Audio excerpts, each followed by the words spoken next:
totoong buhay pa si Amaya. Siya ang mangangalakal ng si Bay sa Lima. Nilinlang niyo ako? Alam ninyo kung gaano ko nais makita si Amaya. Di sana ako nakipag-isang dibdib! Sadyang kay sakit palang marinig ito mula sa iyo. Ang iyong pagkakasaksak sa likod ay pangitain ng maghahadlang sa iyo pakikipaglaban. Isang babae ang magtataksil sa iyo sa gitna ng iyong pakikipagdigma. Buhay si Amaya?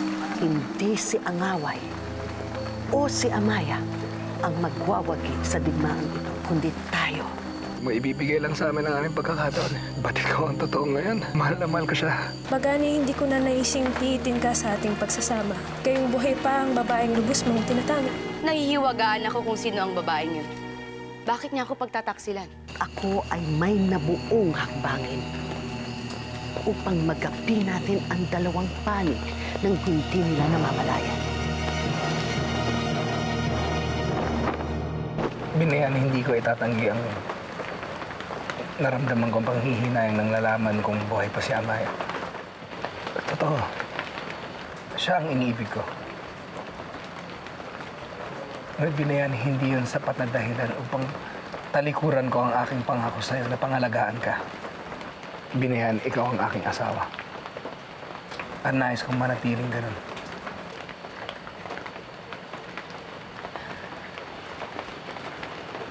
Ginagalang ko ang iyong pasya.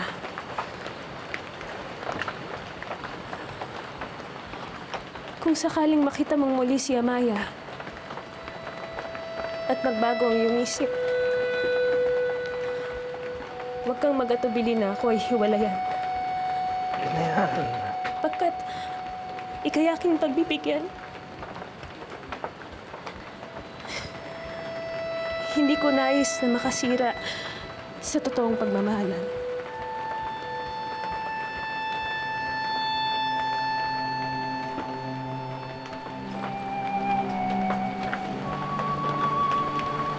Binayan, magpahinga ka na. Mahaba ang araw na tatahakin natin bukas.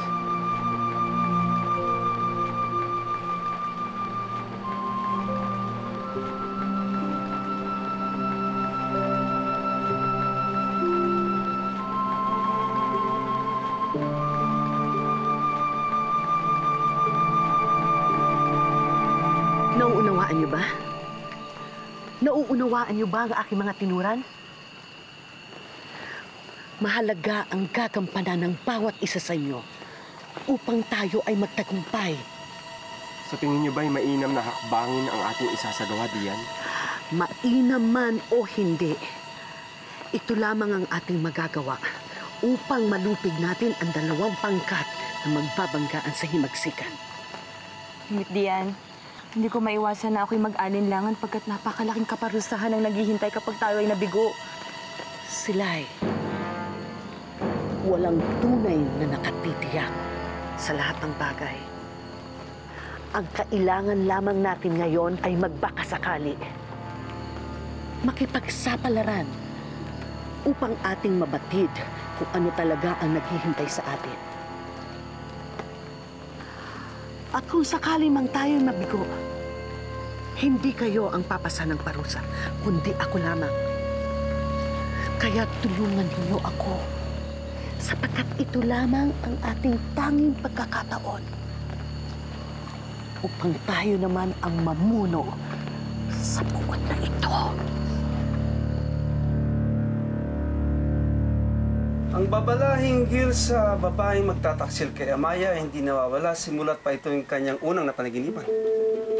Kaya nga nag-aalala ako, Ama. Pagkat nararamdaman ko, maaaring ang mga anib ang buhay ni Amaya. Ama, dahil dito, hihilingin ko sa inyo na huwag nating hihiwalayan si Amaya sa sandaling mapasuong tayo sa labanan. Gagawin kong nais mo tayo. Ang pangalagaan si Amaya. Pagkat patid ko sa iyo, ito'y napakahalaga.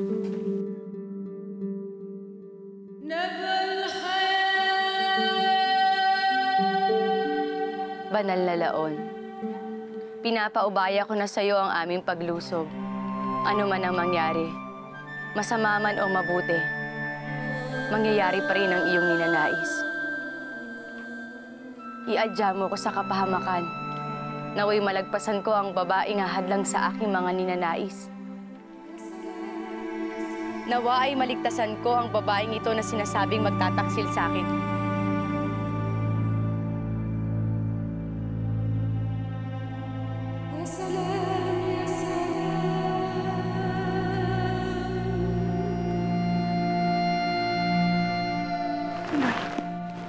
Bakit kayo narito?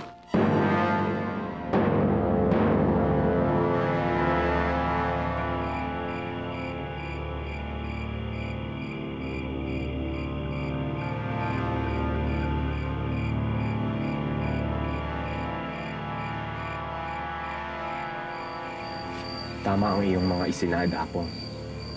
Nagtitipon na nga ang mga mandirigmani na bagani.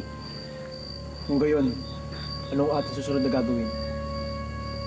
Ako'y hahayo na upang isakatuparan ang mga utos ni Dian. At batid niyo rin ang inyong mga dapat gawin, Apong Silay.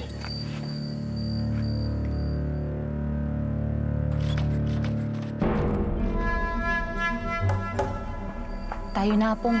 Baka makita pa nila tayo dito. Ipagpaumanhin mo, Binayaan, at nagamalo ko ang iyong pagtulog. Nais kitang makausap ng agaran. Ako ay lilisan ng puod. Ngunit magbabalik rin ako bago magtakip silim bukas. At saan kayo tutungo?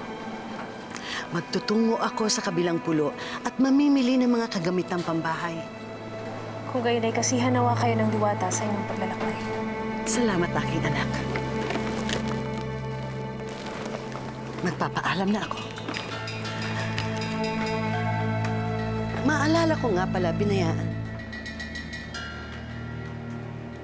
Ang inyong binabalak na himagsikan, itutuloy niyo ba yun? Iyon ang binitawang salita ng aking bana. Kaya't iyon ang magaganap. At magaganap yon pagkatapos ng kabilugan ng buwan. Pag wala ng bilog na buwan, doon iyon magaganap.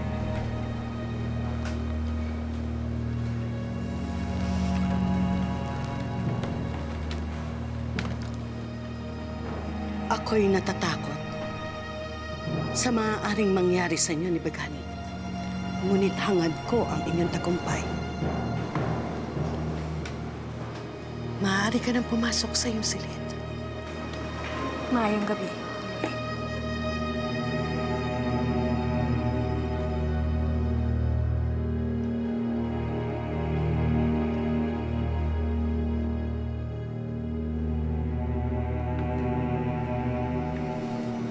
Sinungaling.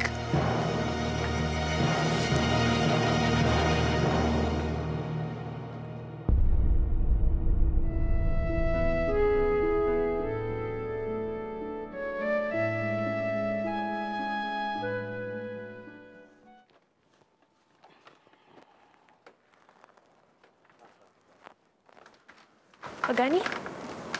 Bakit ikaw ay gising pa? Saan ka nanggaling? Inihatid ko lamang ang aking iloy. Papalaot siya kasama ang kanyang mga uripuan patungong kabilang pulo. At bakit bigla na kayong pagalis? At sa ganitong madaling araw? Pagkat marami raw siyang ipamimiling kasangkapan sa kanyang balay. Tila nagkakamali yata tayo. Hindi rito ang daan patungong kabilang pulo. Pagkat hindi tayo paparoon Kung ganon, ay saan diyan? sa isang kapanalig. Sinong kapanalig yan? Maaari bang huwag maraming tanong? Kailangan na tayo makarating kaagad doon. Sino kayo at bakit kayo naparito? Mainam na rin na siya'y lumisan kahit saglit. Nang sa gayon na hindi niya mabatid na may magaganap na himagsikan mamaya. Kung kayo na ay pumaroon na tayo sa ating tanggulan, nang sa gayon ay may ilahad natin sa ating hukbo ang mga huling panuto bago ang mahudyat sa pag-aklas. Mawalang galang na babaeng maganda. Sa pakiwari ko, naliligaw ako. Sapagkat hindi ko kilala ang kapaligiran, ibang-iba sa aking kinamulatan. Pakiusap, ituran mo kung ano at saang puok itong aking kinasadlakan.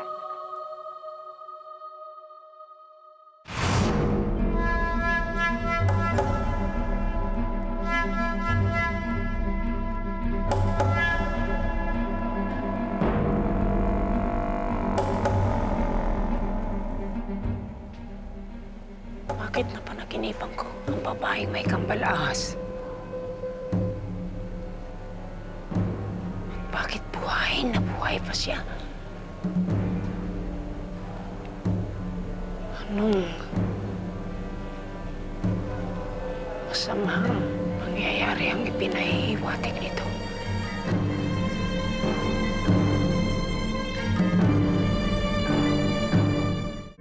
Ako si Dian Lamitan, ang asawa ng namatay na Dat-ubog na. Hindi kami mga kaaway, bagkos ay nais naming makipagkaibigan at makipagkasundo sa inyong dato. Kaya samahan niyo kami sa kanya. Nais ko siyang makausap.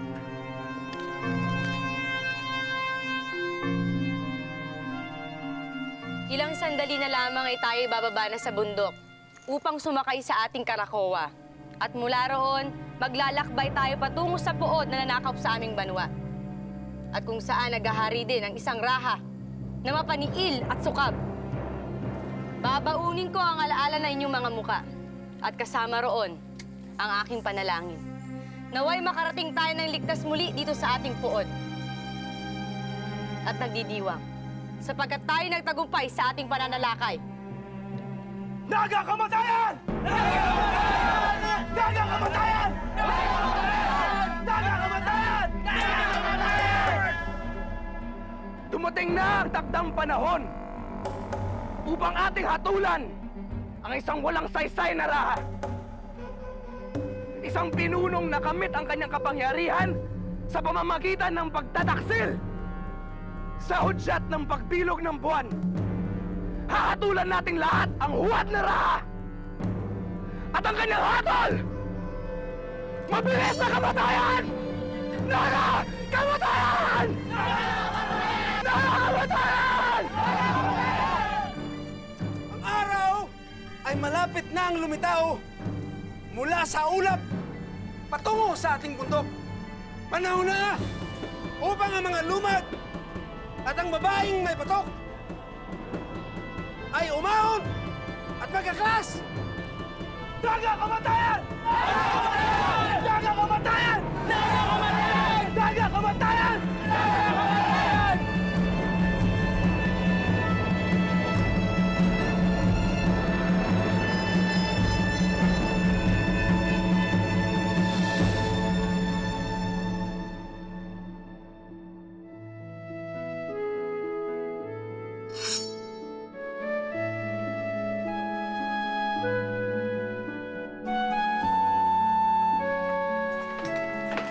Amaya, handa na lahat. Handa na ako.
Dakilang malandok na diwata ng pakikipaglaban.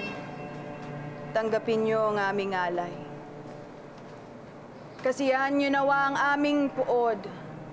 Kalooban ninyo ng kaisugan at liksi ang katawan ng bawat mandirigma. Bigyan ninyo ng katuparan ng aming hangaring magapi ang kalaban. Ay...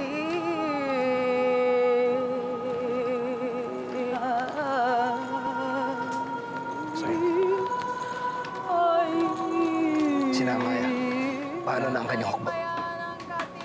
Batid ko na naglalayag na ang pangkat ni Amaya sa karagatan ngayon. Tiyak ko na dadaong sila sa ating pod mamayang gabi. Hindi pa rin makapaniwala na buhay pa si Amaya. Ngunit natutuwa ako sapagkat sa pagkakataong ito, tayong lahat ay magkapanalig na. Naway dumating dito sila sa ating puwad, si Amaya at ang kanyang hukbo ng ligtas.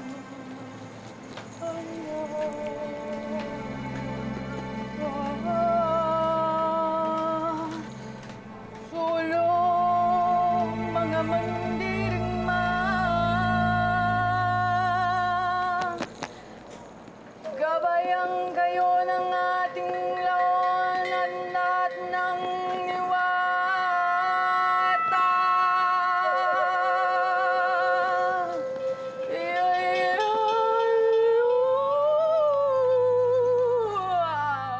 Sa ating pakikidigma, sandaling mayan ang katiwasaya.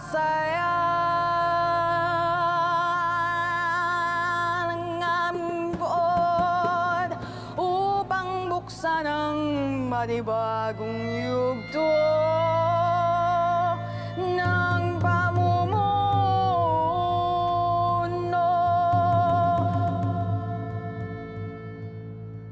Ano itong kahangalan sinasabi ninyo, Uray Hilway? Bakit niyo iisipin buhay ang isang matagal ng patay?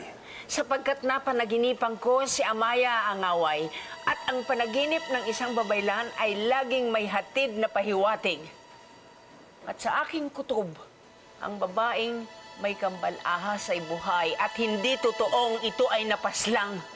Ngunit kayo ang nagwika sa akin na sa pamamagitan ng ginawa ninyong pag-anito ay nakatiyak kayong patay na nga si Amaya.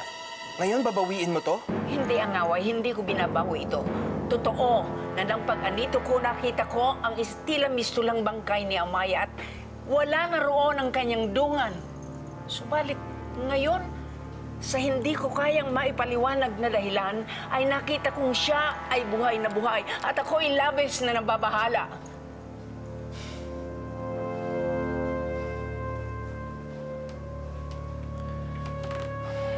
Kanino ako maniniwala paragahin? Sa aking Uray Hilway na punong babaylan? O sa aking mga mandirigma na tumiyak sa akin na talagang paslang na nga si Amaya?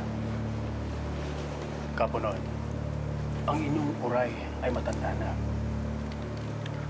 Kaya marahil ay lumilis na kanyang pag-iisip. Isa pa, napatunayan na sa ilang pagkakataon na ninanais ng punong babaylan na mahawakan muli ang inyong isip at pagpapasya. Hindi sa sinisiraan mo siya.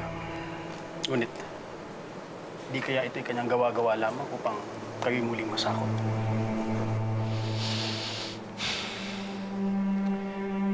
Uray Hilway, hindi ko na nais makarinig ng ano pa mang may kinalaman si Amaya. Kaya wag na wag niyo nang sasayangin ang aking panahon. Ngunit ang haway, huwag mong baliwalain ang panaginip ng iyong Uray Hilway na isang babaylan sapagkat ito ay nagbababala ng isang sakunang darating. Hindi ko na kayo nais pakinggan, Uray Hilway, kaya't makakaalis ka na.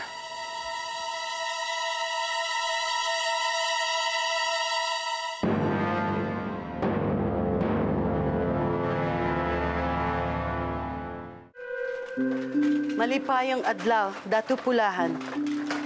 Malipayong adlaw, Labitan. Paumanhin ko ikaw ay aking pinaghintay. Hindi ko inaasahan ang iyong pagdalaw. Paumanhin rin kung ako'y naparito ng walang pasabi. Ngunit bilang matagal ng kaibigan at kapanalig ng dati kong banwa, hindi ko na naisip na magpahatid ng patalastas ng aking pagdating. Hindi ko rin hihingi sa iyo yun bilang kaibigan. Ngunit ano ba ang sadya ng iyong pagparito? Nais ko sanang makausap ka ng masinsinan.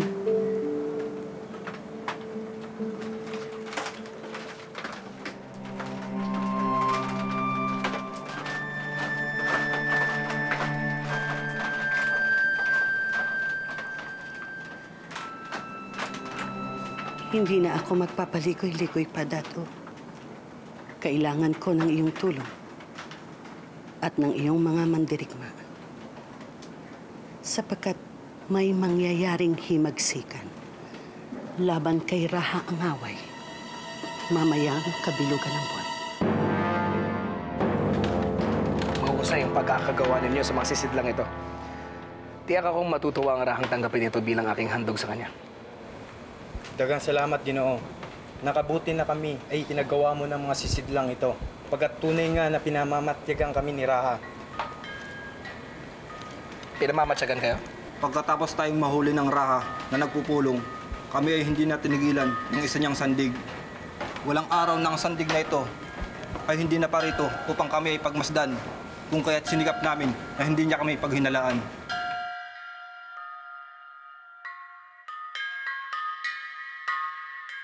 Tiyak ako magaganap ang mga yan, mga pantay. Kaya nais kong ialay sa inyo ang aking taus-pusong pasasalamat at nakipagtulungan kayo sa akin. Kaya ayaw inyong mga ginawa sa mga mata. Ngayon may dahilan na tayong pumaroon sa balay ng Raha upang intayin ang pagdating at pagsalakay ng hubo ni Amaya. Naparito ka upang humiling na kami ay kumampi at iligtas ang Raha. Hindi, Dato. Higit na makabubuti sa akin kung ang Raha ay mapupuksa at ang kanilang kalaban ay ating matatalo. Ang ibig mo bang ipahiwatig ay... Panahon na upang ako na nagmula sa lahi ng mga kadatuan ay mamuno ng isang puod na dating sumakop at sumira sa aking banwa. At magagawa ko lamang yan kung maibibigay mo sa akin ang tulong na aking kakailangan.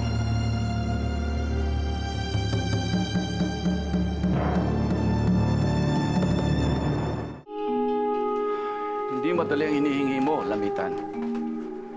Lalo na't ang digmaang nais mong pasukin ay hindi amin digmaan. Hindi ko ipapain ang aking mandirigma sa isang panganib. Lalo na't kung walang mapapala ang aking banwa. Hayahay.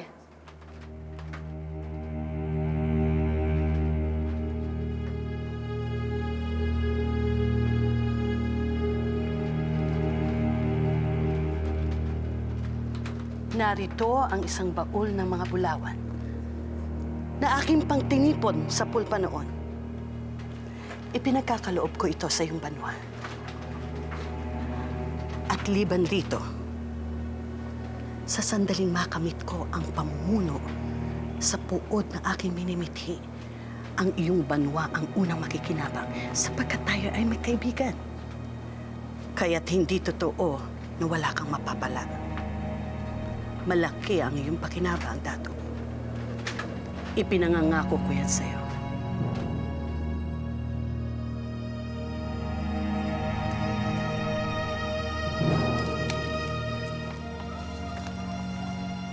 Ginoo, tila handa na ang lahat.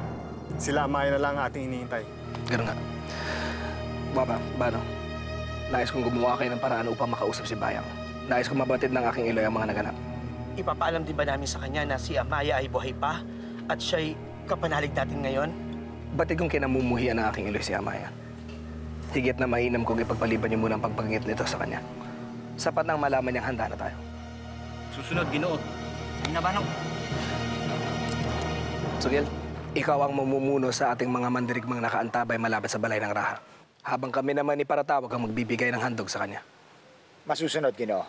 Naway maganap ang lahat ng ating pinaghandaan ayon sa ating nais. Naway kumagat ng dilim ang sagay na makadarating na sa ating pod sina Amaya.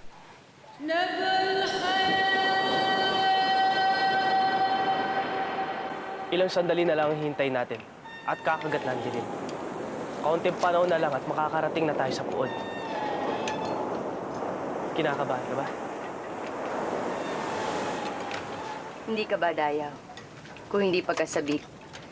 Sapagkat sa ilang sandali na lamang, may tatama ko na ang aking mga pagkakamali. Ang tanging dasal ko lamang ay magtagumpay tayo. Sapagkat kung ako'y mabibigo, hindi ko na alam ang aking gagawin. Magtatagumpay tayo, Amaya. manalig ka.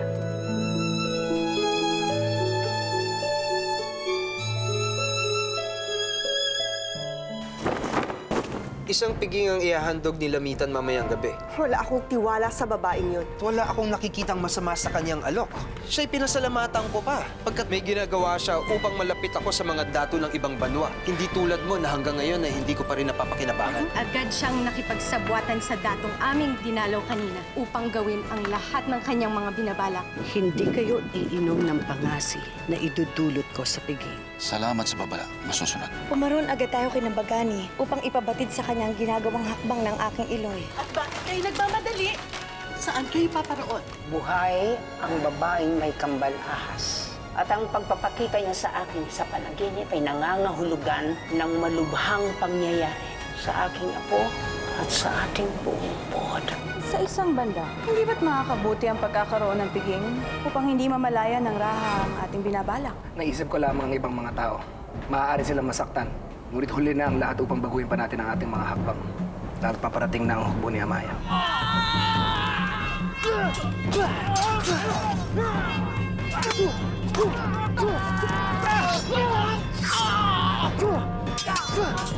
Tama ba ang aking nakikita? Buhay ka, Amaya? Hindi ka nilililang ng iyong paningin at sisingilin kita sa pagtataksil mo.